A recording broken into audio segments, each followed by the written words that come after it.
Hi, everybody, and good evening and Happy New Year. Welcome to our first Facebook Live event of 2020. And tonight we have an exciting program for everyone and a topic we haven't addressed before. And we have Dr. Neha Mehta, who's joining us from Washington University in St. Louis, the gateway to the West. And it's really nice to have you with us tonight. Thanks for joining us. No, it's my pleasure, and thank you for having me. Shall I begin? I'll just introduce the topic. So tonight we're going to talk about fertility and young adults with cutaneous lymphoma, and I think those are really important topics that we don't get to discuss too much. So really grateful that you're with us and to run through this because it's not something that we address very often, and I think it will be very helpful for so many people. So I'm going to turn it over to you to take us from here, and then we'll open it up at the back end of the program for questions and answers. So jot your questions down and put them in the chat, and we'll get to them at the end of the program. So I'll turn it over to you. Thank you, and thank you for that kind introduction. And I'm very grateful to the Cutaneous Lymphoma Foundation for all the great work you do for patient advocacy and education. And some of the information that I'm going to present is actually in a table that's available on the website already. And so feel free to use that or to refer to that in the future so that you can just focus on listening for now.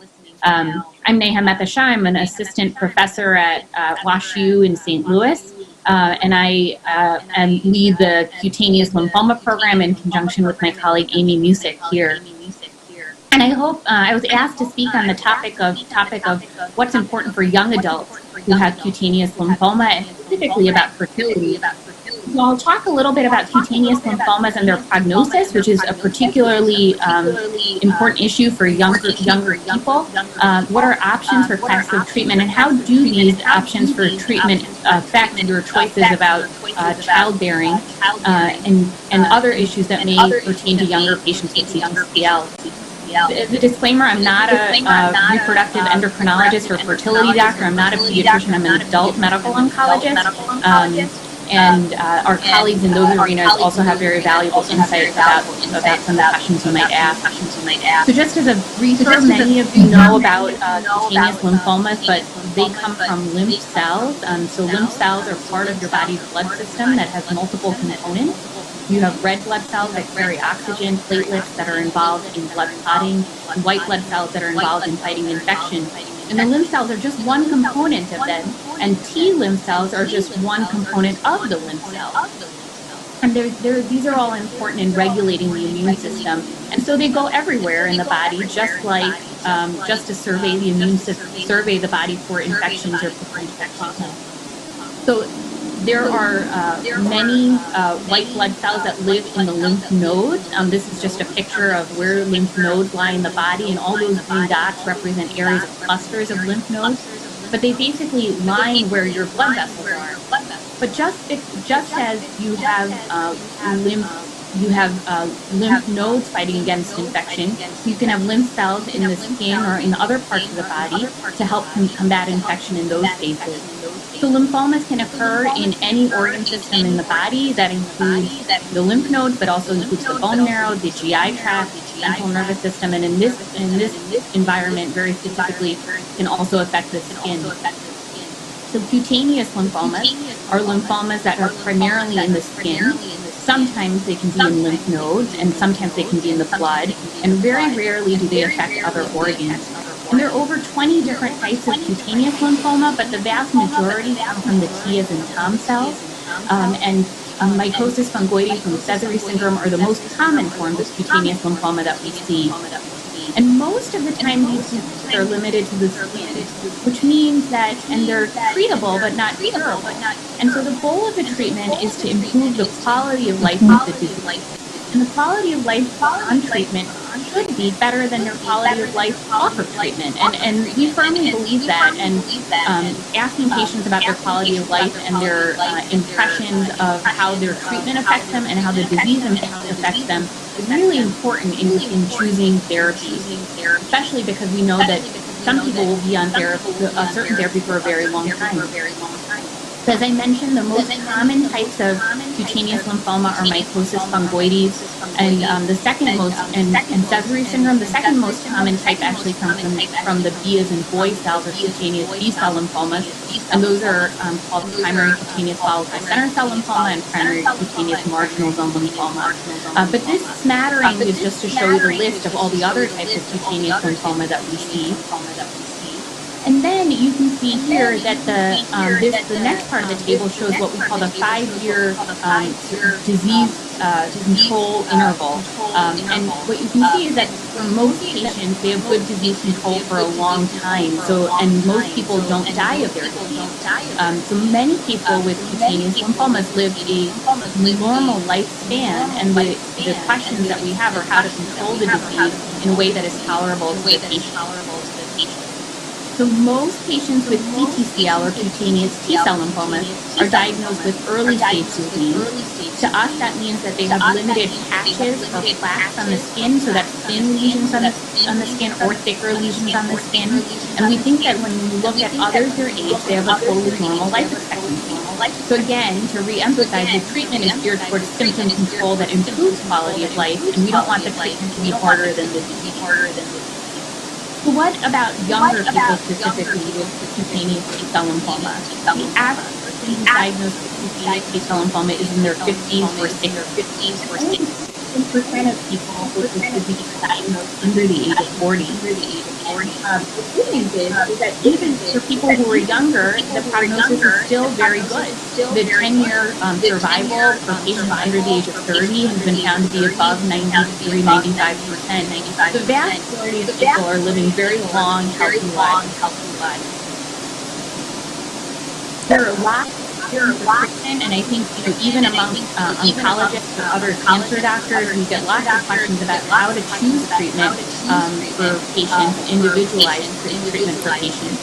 We think of treatment in broad categories. There are skin-directed therapies, meaning therapy directed just towards the skin, but not giving therapy throughout the body.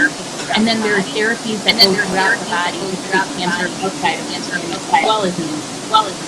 So skin-directed therapy most often is phototherapy or light therapy, topical therapies. That means things that you apply to the skin that can include steroids or other topical agents. We'll talk about retinoids. There are even topical chemotherapies, and radiation therapy is considered a skin-directed therapy as well.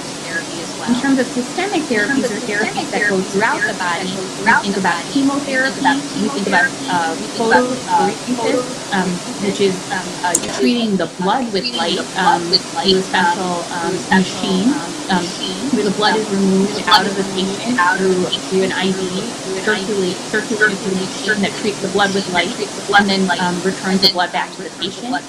Retinoids are a group of vitamin A analogs that are commonly used in cutaneous T-cell lymphoma. Targretin or bexarotene is the most common of these that we use.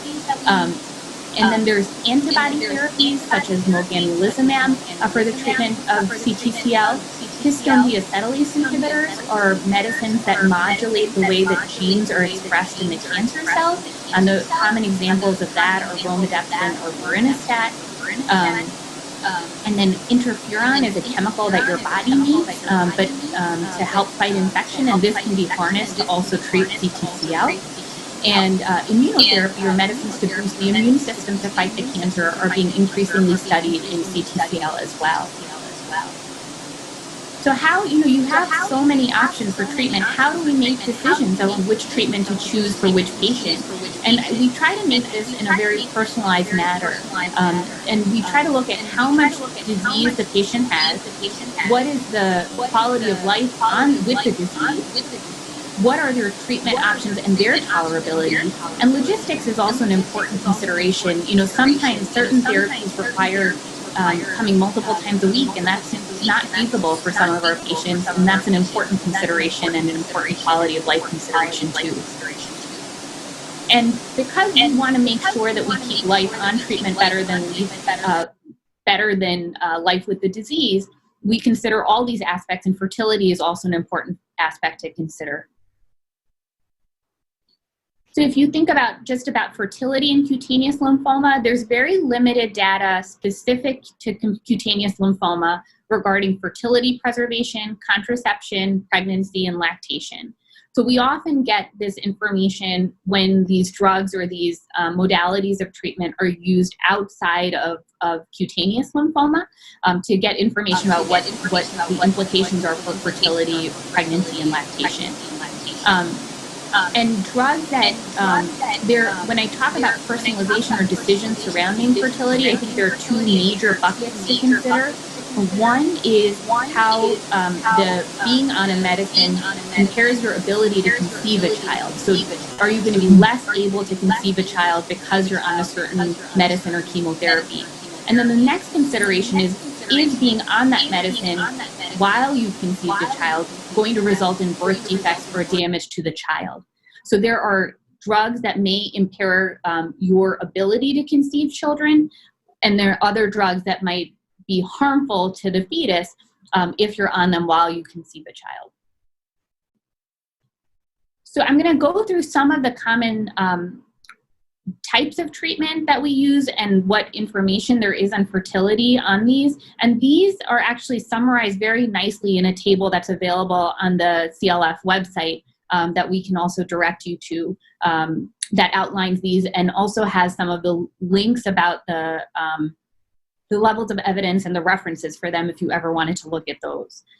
So topical steroids are a very common and easy treatment for CTCL, especially for people who have a limited amount of disease. The topical steroids have not been associated with changes in male or female fertility. And they have minimal systemic absorption, meaning topical steroids, when applied to the skin, for the most part are limited to the skin and are not absorbed throughout the body. So when you look at literature about steroids and birth defects, there is some literature about people who are on high doses of steroids who can have problems with gestational diabetes or birth defects. But most of these are associated with strong oral steroids. And there's very limited evidence that any topical steroids can be associated with birth defects or gestational diabetes. There's one study that had once shown that very large amounts of high potency topical steroids should be avoided during pregnancy because this can be associated with low birth defects or cleft palates in the baby. So I think the take home here is that moderate potency or low potency topical steroids are very safe. And that's been known for a long time. So then the next category of topical treatments, which can also be given as oral treatments, is retinoids. Retinoids, as I mentioned, are vitamin A analogs, and bexarotene is the most common one that we use. So taking bexarotene or taking tartretin doesn't impair your ability to conceive a child. Your fertility for men or women remains about the same. But being on retinoids while conceiving a child can result in birth defects. And so there's a black box warning on both topical retinoids as well as oral retinoids for people who are either nursing or planning to conceive a child or have conceived a child. So we advise people who are on either topical retinoids or oral retinoids to wait at least 1 month off of treatment before trying to conceive a child. So in terms of topical chemotherapy medicines, the most common of these is a medicine called nitrogen mustard. And that has also not been associated with changes in your ability to conceive a child or fertility. And the absorption into the body of that topical chemotherapy is very, very low. When people use this same chemotherapy intravenously or as systemic therapy throughout the body at higher doses, that can be associated with birth defects in animal models, but it has not been shown to be associated with birth defects at a topical level. Topical treatments such as phototherapy, so that's UV light therapy like UVA therapy or UVB therapy, those have not been associated with male or female fertility issues. And phototherapy is used for CTCL, but is also used for a number of skin conditions like psoriasis and eczema. So there's a lot of data that phototherapy is safe for people who are trying to conceive a child who have skin lymphoma or other diseases. And we don't think that phototherapy has issues with childbearing. When you take the Sorolin, which you take often before you get PUVA light therapy specifically, that can be associated with birth defects. So for people who are for women who are trying to conceive a child or are pregnant, we usually use narrowband UVB therapy and not therapy that requires taking the oral Sorolin medicine. So we talked a little bit about this already. This is taking retinoids or oral bexarotene as a systemic or throughout the body treatment option. Again, that's not associated with impaired fertility, but we advise you not to conceive a child while on bexarotene because this could really result in birth defects to the child and has been associated with birth defects that affect the skull, face, limbs, eyes, and central nervous system of fetuses. And while nursing, we also don't advise use of bexarotene. The same warning is true for Accutane, which people use for acne, which is also in the family of retinoids. So then if you look at systemic chemotherapy medicines, there are many types of these, and most of these have not been associated with impairing fertility. They can temporarily reduce your sperm production or reduce your egg production, but we don't think that they change when off of these medicines, that they would change your ability to have permanent damage, or they would have permanent damage to the sperm production or egg production.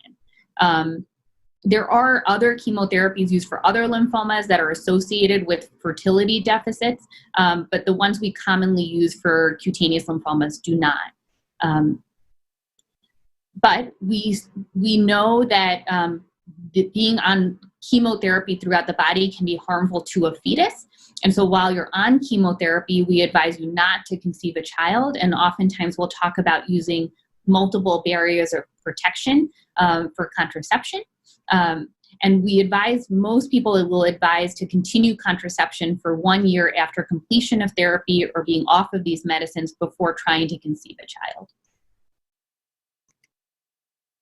So histone deacetylase inhibitors like romidepsin are in the family of what people feel like is systemic chemotherapy. They're medicines throughout the body. They work differently than chemotherapy, so we as doctors separate them into a different category. But these include romidepsin or vorinostat, and these again have not been associated with impairing fertility or your ability to conceive a child, but they have been associated with the development of birth defects in animal models. So we advise people who are on these medicines not to conceive a child and use contraception, and continue to use contraception for at least 1 year after discontinuing treatment. And breastfeeding should also be avoided. Interferon is a chemical that actually your body makes. It's in the family of cytokines, and it's used as part of the immune response. And we harness this to use the specific types of interferon as injections to help fight cutaneous lymphomas. And they have not been associated with changes in fertility. There are case reports of use of interferon being associated with early delivery, but not with birth defects. So this is probably amongst the safer throughout the body medicines to be on while you're pregnant or trying to conceive a baby. But we try to avoid it if possible because of the premature labor concerns.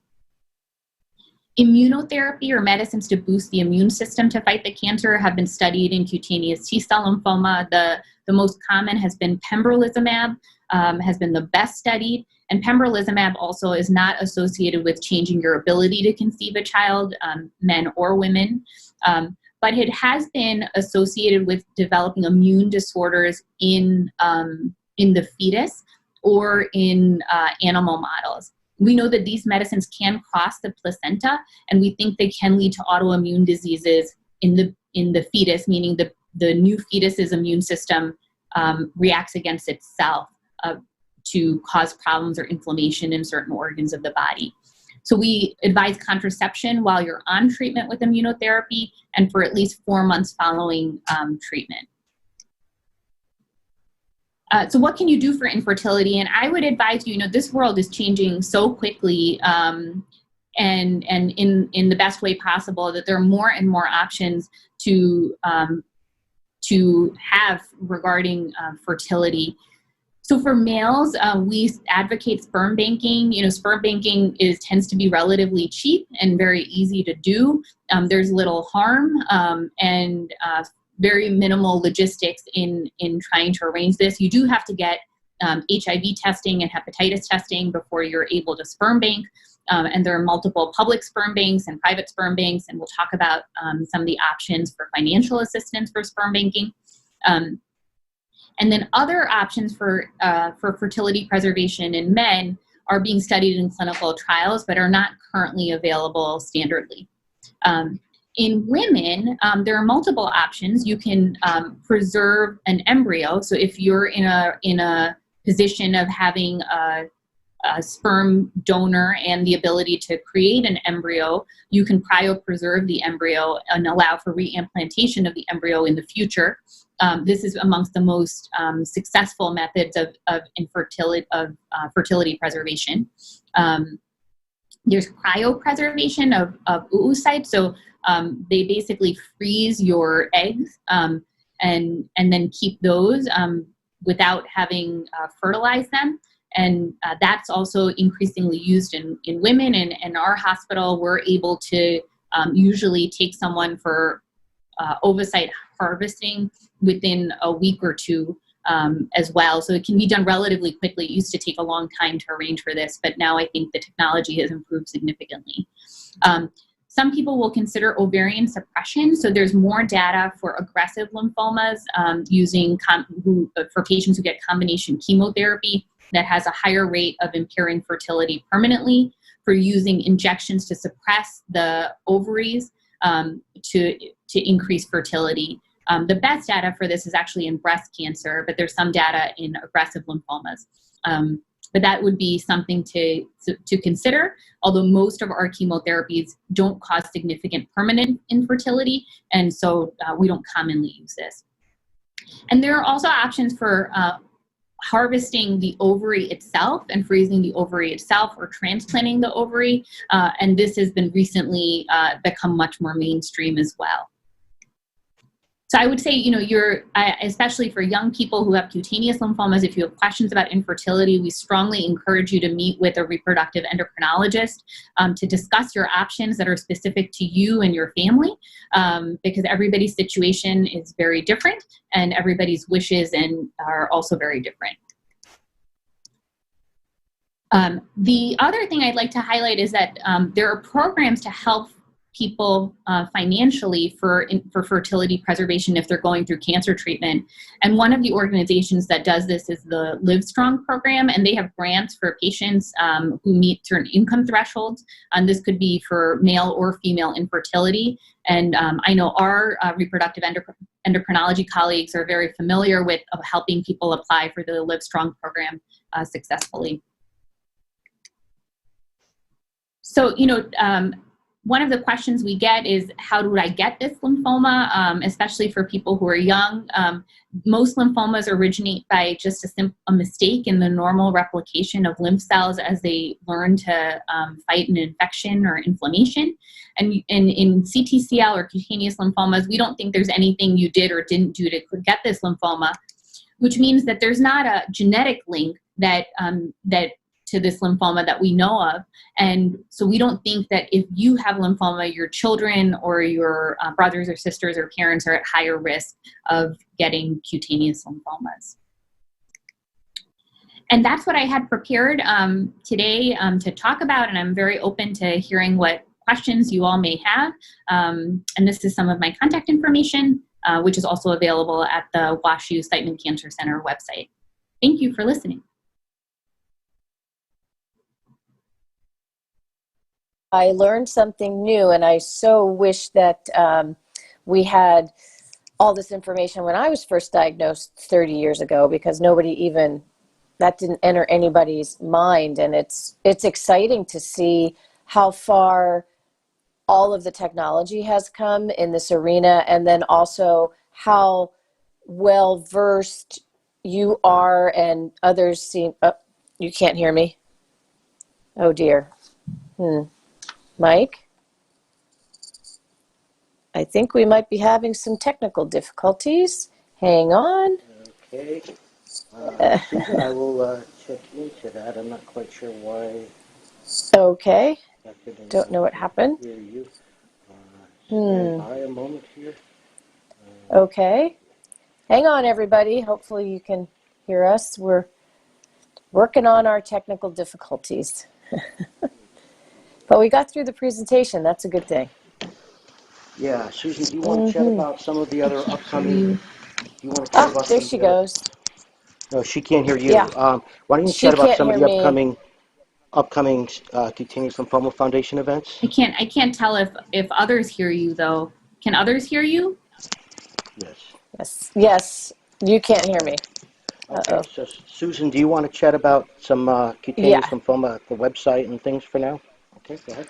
Yes, I will chat, and we'll try to get Dr. Mia Shah back.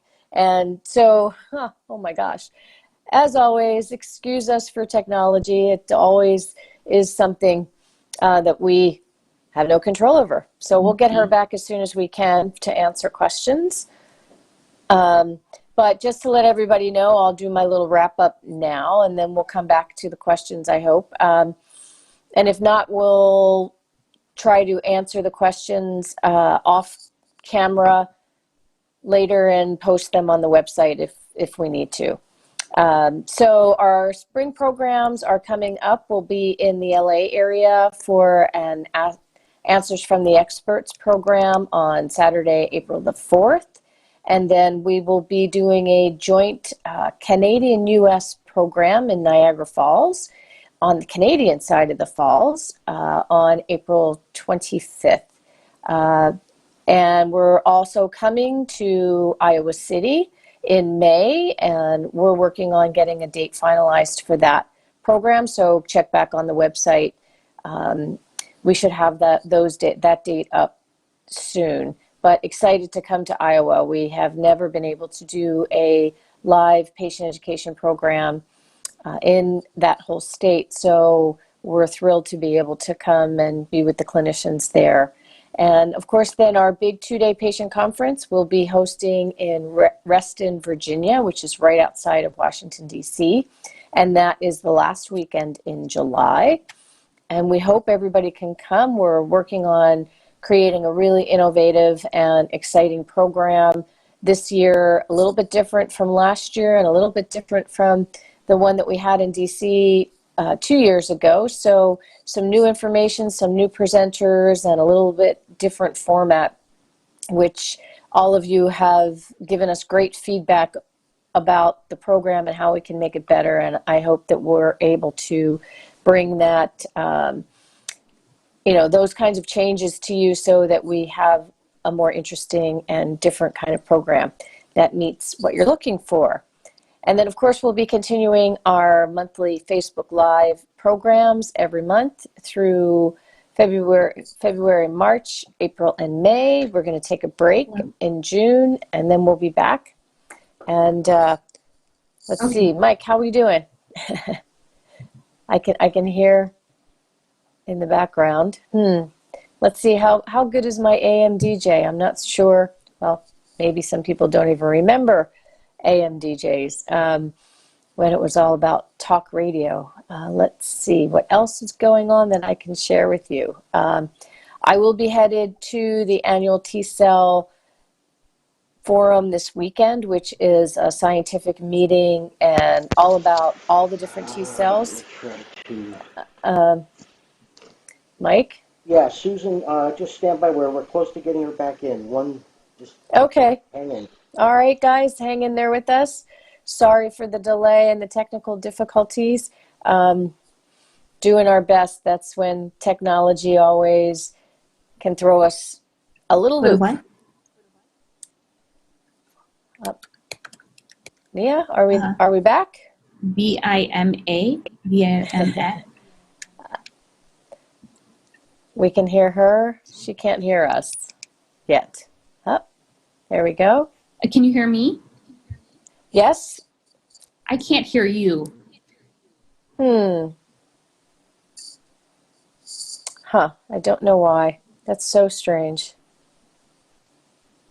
And I don't have nothing. I didn't do anything. We got through. Well, maybe what we should do, Mike, is if we can't, she can't hear us, maybe we can just take the questions. I can try to listen in some other way, or if. Yeah.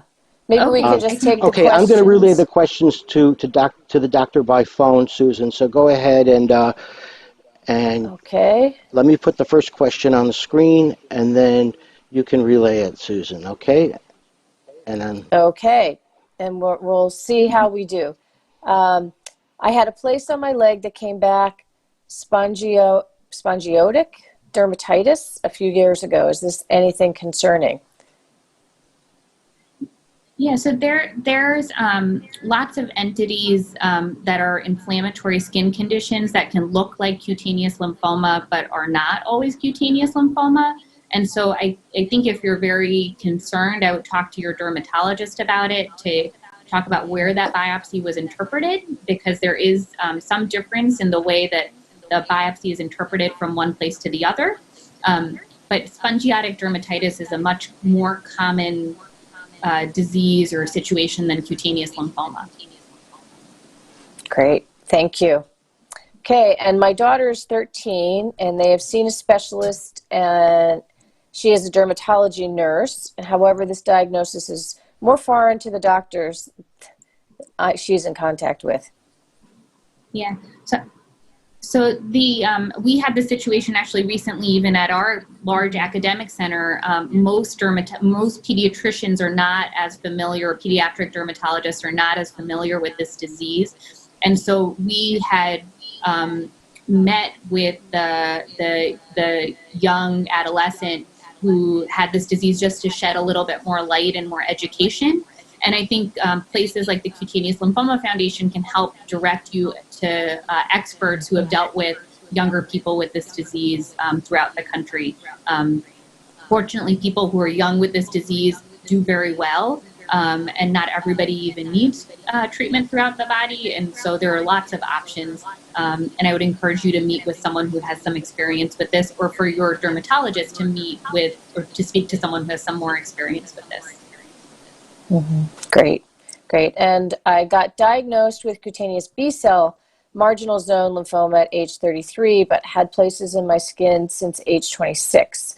All my biopsies were non-conclusive for a long time. Probably not unusual. Any comments? Yeah, so I think this situation is also relatively common, that people have a diagnosis of a lymphoma and then other biopsies are done that don't always show the lymphoma. Again, I think having pathology reviewed or biopsies reviewed at centers that see a fair share of cutaneous lymphoma can look at subtle differences to detect cutaneous lymphoma. We often consider looking at the whole picture when deciding on whether patients need treatment, and look at both how the disease is acting in the skin, how it changes over time, and how it's affecting the person. And so that's a very personal decision as to what to even do with the information.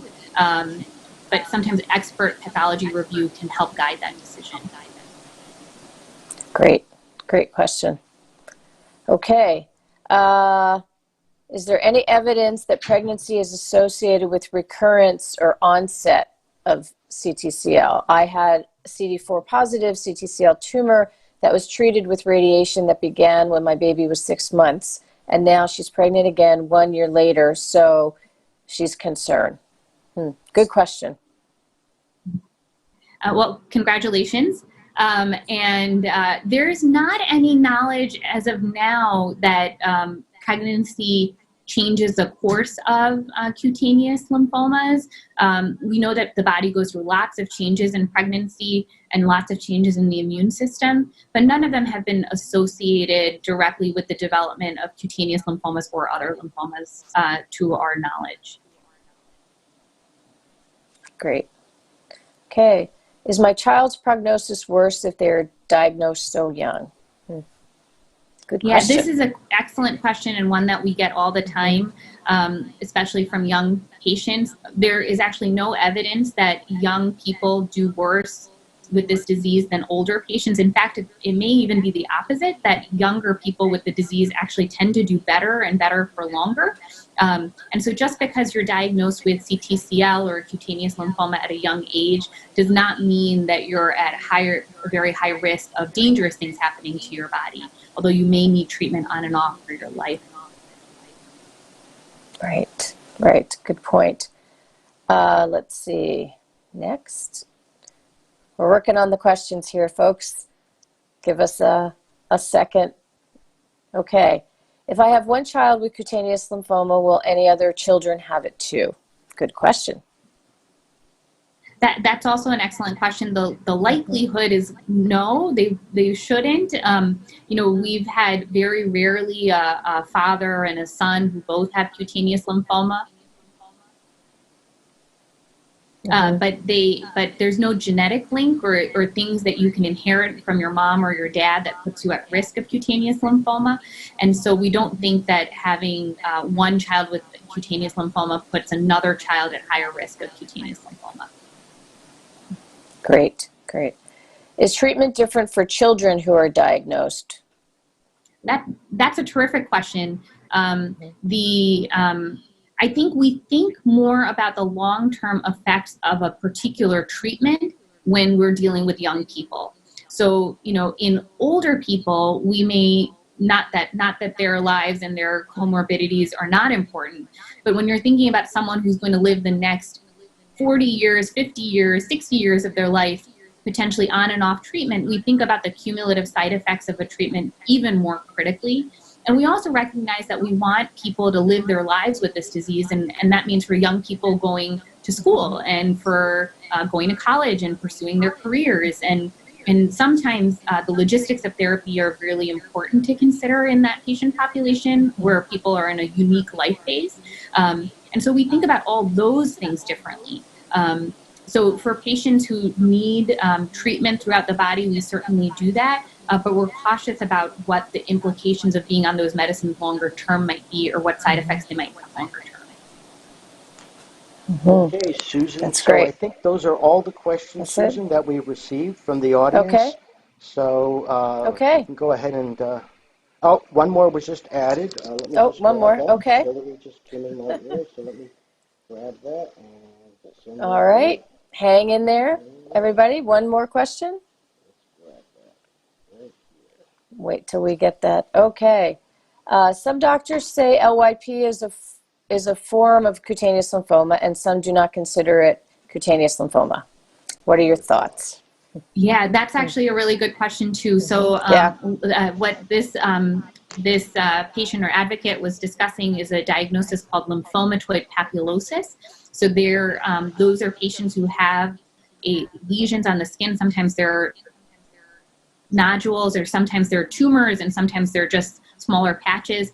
They're characterized by coming and going on their own, unlike other forms of lymphoma that don't usually go away on their own. And there are lots of types of lymphomatoid papulosis, actually. And so it used to be firmly categorized as a lymphoma. In the recent classification, is actually taken out of that because we didn't want to stigmatize people who had that disease.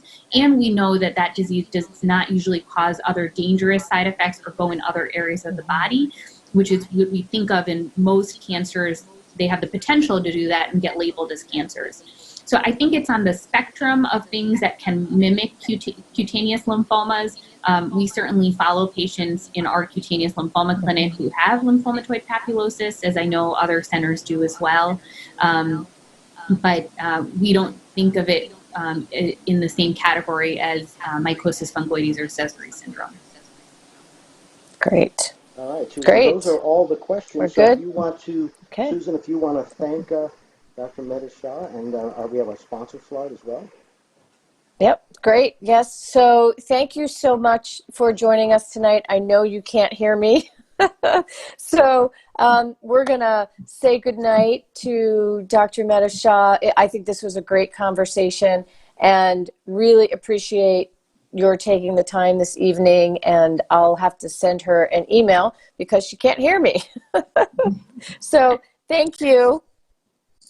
Yeah, no worries. And we really do and thank appreciate you it. all for your patience with our technical difficulties. We had tried this multiple times, and of course, you know, on Showtime, we had some issues, but I think we worked it all out, and we hope we answered your questions, and we're happy. Feel free to reach out to us in the future if you have questions that come up.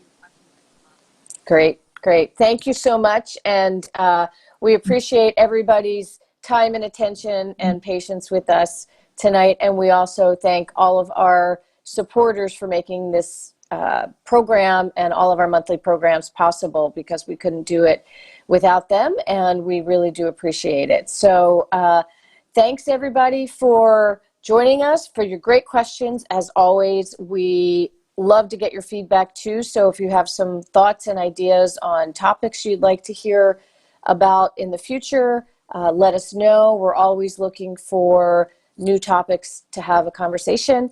And hopefully we'll see you at one of our upcoming programs or on our next Facebook Live. And we're always here. If you have additional questions or you'd like some more information, you can check out the website or give us a call or drop us an email. We're always happy to try to track down answers for you. So thank you once again, and thanks to our wonderful producer, Mike, for trying to navigate all the technology in the background.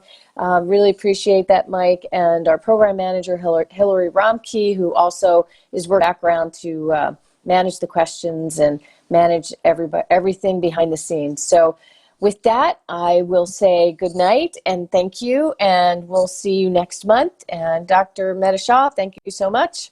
Have a great night, and we'll have a good good evening. Thank you, have everybody. a good day. Bye. Good night.